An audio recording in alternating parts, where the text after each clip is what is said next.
আজকের গন্তব্য আমাদের লাল কাঁকড়া বিচ। তো সকালবেলা হোটেল রুম থেকে বের হয়ে নাস্তা করে আমরা একটি অটোতে করে লাল কাঁকড়া বিচের উদ্দেশ্যে রওনা হলাম। যাওয়ার পথে চারপাশের নয়নাভিরাম দৃশ্য আমাদেরকে বিমোহিত করেছে। দুপাশে খোলা মাঠে প্রচুর গবাদি পশু তাদের মনের সুখে ঘাস খাচ্ছিল। তো ফাইনালি আমরা বিচে পৌঁছে গেলাম। এটা হচ্ছে ম্যানগ্রোভ বন। এইটি কুয়াকাটার অন্যরকম একটি আকর্ষণ। তো বিচে এসে আমরা লাল কাঁকড়া খুঁজতে লাগলাম। ফাইনালি লাল কাঁকড়ার দেখা পেয়েও গেলাম। তো লাল কাঁকড়াটা আমাদেরকে শ্যুট করতে অনেক কষ্ট করা লাগছে।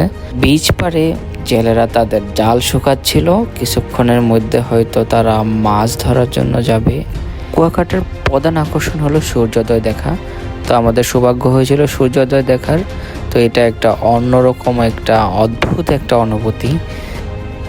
তো ফিরে চলে আসার সময় আমরা বিচ পাড়ে দেখলাম দুটো বাচ্চা একটা দোলনা নিয়ে বসে আছে। তো আমরা ঘন্টা প্রতি 20 টাকা ভাড়া নিয়ে দোলনায় ধরলাম। তো এটা হচ্ছে জেলেদের সেই নৌকাগুলো নোঙর করা আছে। তো এটা হচ্ছে সেই ম্যানগ্রোভের সেই রাস্তাগুলো। এই রাস্তাগুলো খুবই সুন্দর। এখানে আমরা খোলা বেন দিয়ে চলেছি। তো এটা এক অন্যরকম অনুভূতি।